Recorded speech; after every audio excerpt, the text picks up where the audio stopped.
News आ रही है France से। पुलिस की गोली से 17 साल के एक लड़के की मौत के चौथे दिन सरकार ने पूरे के पूरे फ्रांस में 9 बजे तक बस और ट्रैम जैसे पब्लिक ट्रांसपोर्ट को बंद करने का आदेश दे दिया है, क्योंकि वहां के शहरों में हिंसा और भड़क गई है। राजधानी पेरिस तो मानो पूरी तरह आग में जल रही है। पेरिस में 3 दिन पहले पुलिस की गोली से मारे गए उस लड़के के परिवार का साथ देने और पुलिस के विरोध में हजारों लोग सड़कों पर उतर चुके हैं। इस दौरान वो लोग न सिर्फ आगजनी कर रहे हैं बल्कि पुलिस वालों पर भी हमला करने से नहीं चूक रहे। इस दौरान प्रदर्शनकारियों ने कई शहरों में जमकर उत्पात मचाया। कई शॉपिंग मॉल और बैंक लूट लिए गए। कुछ जगहों पर पुलिस के हथियारों पर भी प्रदर्शनकारियों ने कब्जा कर लिया। और ये पूरा बवाल 17 साल के अल्जीरियाई मूल के उस लड़के की मौत पर हुआ जिसे 3 दिन पहले पुलिस ने गोली मार दी थी। इस घटना के विरोध में लोगों ने प्रदर्शन करना शुरू किया, जो बाद में बहुत बड़ी हिंसा में बदल गया। और उस नाबालिग को इंसाफ दिलाने के लिए फ्रांस के कई शहरों में आग लगा दी गई। सबसे ज्यादा बवाल राजधानी पेरिस में देखने को मिला, जहां दिन भर पुलिस और प्रदर्शनकारियों के बीच झड़पें होती रही। पुलिस वाले एक जगह से प्रदर्शनकारियों को खदेड़ते तो वो दूसरी जगह जाकर पत्थरबाजी शुरू कर देते। आंसू गैस के कई गोले दागने पर भी वो सड़कों से नहीं हटे। प्रदर्शनकारियों ने सैकड़ों गाड़ियों में आग लगा दी। इसके साथ ही कई दुकानों और दफ्तरों को भी आग के हवाले कर दिया गया, जिससे पूरे शहर में धुआं फैल गया। बड़ी बड़ी क्रेन को भी हंगामा कर रहे लोगों ने फूंक डाला। और गुस्साए लोगों ने फ्रांस के राष्ट्रपति इमैनुअल मैक्रों की शांति बनाए रखने की अपील को भी नहीं माना। एक दिन पहले इमैनुअल मैक्रों ने गोली मारने की घटना को गलत बताया और इस मुद्दे पर कैबिनेट बैठक कर कई अहम फैसले भी लिए। लेकिन उनकी इस अपील के अगले दिन भी फ्रांस में बवाल नहीं थमा। लोगों का गुस्सा सबसे ज्यादा पुलिस पर दिखाई दिया। पेरिस में तो कुछ महिलाएं मिलकर एक पुलिस वाले पर ही टूट पड़ी। ये देखकर उसका साथी उसे बचाने पहुंचा, लेकिन हाथापाई कर रही महिलाओं ने उसे धक्का दे दिया, जिसके बाद पुलिस उन्हें पकड़ने लगी, जिस पर उनका पारा और चढ़ गया। गुस्से से तमतमाई उन महिलाओं को वहां से खदेड़ने के लिए पुलिस ने आंसू गैस के गोले दाग दिए, लेकिन इस पर भी वो शांत नहीं हुई। तभी उनका साथ देने कई और प्रदर्शनकारी वहां पहुंच गए और फिर उन लोगों ने पुलिस पर पत्थरबाजी शुरू कर दी। और इससे भी जब प्रदर्शनकारियों का मन नहीं भरा तो उन्होंने कई इमारतों में भी आग लगा दी। इसकी वजह से दमकल कर्मियों को लगातार आग बुझाने के काम में जुटना पड़ा। और इस हंगामे के दौरान कुछ लोगों को तोड़फोड़ और लूटपाट का भी मौका मिल गया। पेरिस के एक इलाके से सामने आई तस्वीर में दिखा कि प्रदर्शन के बीच कुछ लोग दौड़ते हुए एक शॉपिंग मॉल में दाखिल हो गए। ये देखकर वहां चीख पुकार मच गई। इसके बाद तो उस शॉपिंग मॉल की तस्वीर ही बदल गई। चारों तरफ चीजें बिखरी नजर आई, जिससे जो मिला वो वहां से लूट कर जा चुका था। लेकिन सबसे चौंकाने वाली तस्वीर पेरिस के एक दूसरे इलाके से सामने आई। वहां कुछ लोग पुलिस की गाड़ियों से हथियार लूटते दिखाई दिए। इसके बाद जब उन लोगों ने पुलिस वालों को देखा तो वो दौड़कर वहां से भाग गए। इसी तरह पेरिस के कुछ बैंकों को भी निशाना बनाया गया। इसके साथ ही कई दुकानों में भी तोड़फोड़ की गई। और इसके साथ ही प्रदर्शनकारियों ने पेरिस के कई इलाकों में सड़कों को जैम करने की भी कोशिश की। पुलिस की कड़ी सुरक्षा के बावजूद सैकड़ों प्रदर्शनकारियों ने सड़कों पर जमकर उत्पात मचाया। और एक इलाके में सड़क के बीचों बीच एक बस को खड़ा कर उसमें आग लगा दी। देखते ही देखते वो बस आग के गोले में बदल गई। इसके अलावा भी कई सड़कों पर आगजनी कर उन्हें जैम कर दिया गया, जिसके बाद पुलिस वाले प्रदर्शनकारियों को खदेड़ते दिखाई दिए। वहीं एक दूसरे इलाके में भी बस डिपो को निशाना बनाया गया। वहां भी कुछ बसें आग की लपटों में घिरी नजर आईं।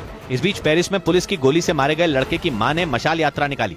उनका साथ देने के लिए वहां लोगों का हुजूम उमड़ पड़ा। इस दौरान लोगों ने पोस्टरों और बैनरों के जरिए पुलिस की कार्रवाई पर अपना विरोध जताया।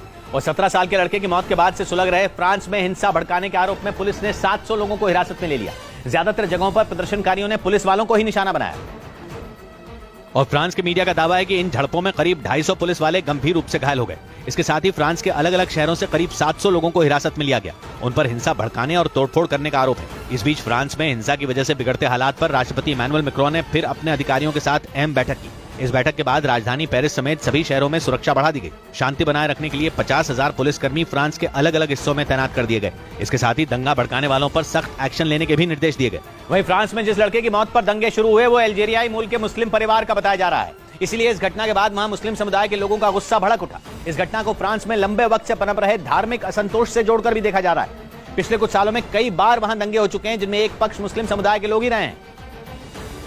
और इस बार भी ऐसा ही हुआ, जब एक मुस्लिम लड़के की मौत के बाद वहां आग लग गई। इसकी वजह फ्रांस के धर्मनिरपेक्षता से जुड़े कानूनों को माना जाता है। फ्रांस की आबादी करीब 7 करोड़ है, जिसमें 50 लाख मुस्लिम आबादी होने का अनुमान है। ये दूसरे नंबर पर वहां की सबसे बड़ी आबादी है। लेकिन फ्रांस की धर्मनिरपेक्षता भारत जैसी नहीं है। वहां न तो किसी सिख को पगड़ी रखने का अधिकार है, न किसी मुस्लिम को टोपी पहनने का। मतलब सार्वजनिक स्थानों पर किसी भी नागरिक में कोई फर्क नहीं दिखना चाहिए। मुस्लिम समुदाय के लोग आरोप लगाते रहे हैं कि फ्रांस में उनके साथ बराबरी का बर्ताव नहीं होता। माना जा रहा है कि मुस्लिम लड़के की पुलिस की गोली से हुई मौत के बाद लोगों का वही गुस्सा भड़क गया। और इस बीच फ्रांस के पेरिस में गुस्साए प्रदर्शनकारियों ने ओलंपिक्स ट्रेनिंग सेंटर को भी आग लगा दी। 3 दिन पहले पुलिस की गोली का शिकार हुए लड़के की मौत के बाद वहां हिंसा का दौर जारी है, जबकि फ्रांस के राष्ट्रपति ने लोगों से शांति की अपील भी की।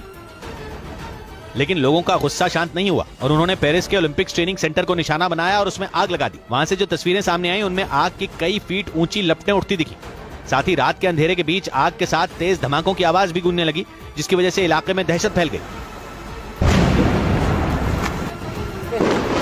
3 दिन पहले पेरिस में चेकिंग के दौरान पुलिस ने एक 17 साल के लड़के को गोली मार दी थी, जिसके बाद वहां के लोगों का गुस्सा भड़क उठा।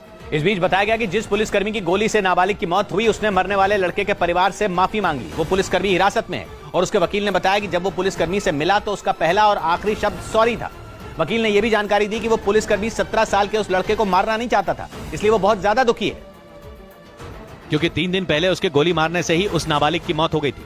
हुआ यह था कि 2 पुलिस वाले नाबालिग की कार को रोककर उससे कुछ बात कर रहे थे। नाबालिग ही गाड़ी चला रहा था। उस घटना के वीडियो में एक पुलिस वाला उस नाबालिग पर पिस्तौल ताने हुए भी नजर आया था। इसी दौरान नाबालिग ने गाड़ी भगा दी थी और पुलिस वाले ने गोली चला दी थी, जिससे उस लड़के की सड़क पर ही मौत हो गई थी। और इसी बात पर फ्रांस में लोग भड़के हुए हैं। वो पूछ रहे हैं कि पुलिस को गोली चलाने की जरूरत क्या थी। पुलिस का दावा है कि कार चला रहे उस लड़के को चेकिंग के लिए रोका गया था, मगर वो नहीं माना और उसने अपनी कार दौड़ा दी। फ्रांस में इसके लिए 2 साल की जेल और जुर्माना लगाने का प्रावधान है, मगर पेरिस में पुलिस ने उस नाबालिग की जान ही ले ली। यही वजह कि फ्रांस में प्रदर्शनकारी आग बबूला हैं और पुलिस ने आखिर किस कानून के तहत 17 साल के उस लड़के को गोली मारी।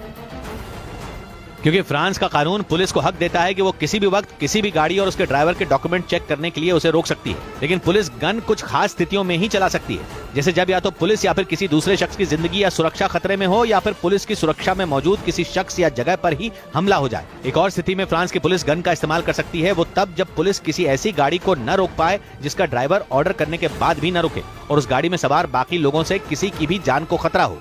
इसके अलावा फ्रांस में पुलिस तब भी गोली चला सकती है जब ऐसा करके किसी की हत्या होने से रोकी जा सके। उधर फ्रांस में सड़कों पर मचे बवाल के बीच वहां के राष्ट्रपति इमैनुअल मैक्रों अपनी पत्नी के साथ एक म्यूजिक कॉन्सर्ट में थिरकते नजर आए, जिसका वीडियो सामने आने के बाद मैक्रों अपने विरोधियों के निशाने पर आ गए। क्योंकि फ्रांस इस वक्त भयंकर हिंसक घटनाओं की आग में झुलस रहा है। पेरिस में 17 साल के नाबालिग को गोली मारने की घटना के बाद से ही वहां लोगों ने सड़कों पर कोहराम मचा रखा है। कई शहरों में दंगे भड़क चुके हैं, लेकिन इसी बीच फ्रांस के राष्ट्रपति इमैनुअल मैक्रों एक म्यूजिक कॉन्सर्ट में पहुंच गए, जिसका वीडियो भी सामने आया और उस वीडियो में मैक्रों अपनी पत्नी के साथ म्यूजिक पर थिरकते नजर आए। इस वीडियो के सामने आने के बाद मैक्रों अपने विरोधियों के निशाने पर आ गए। फ्रांस में विपक्ष के नेताओं ने आरोप लगाया कि राष्ट्रपति देश में हो रहे दंगों से निपटने के बजाय मौज मस्ती करने में व्यस्त हैं।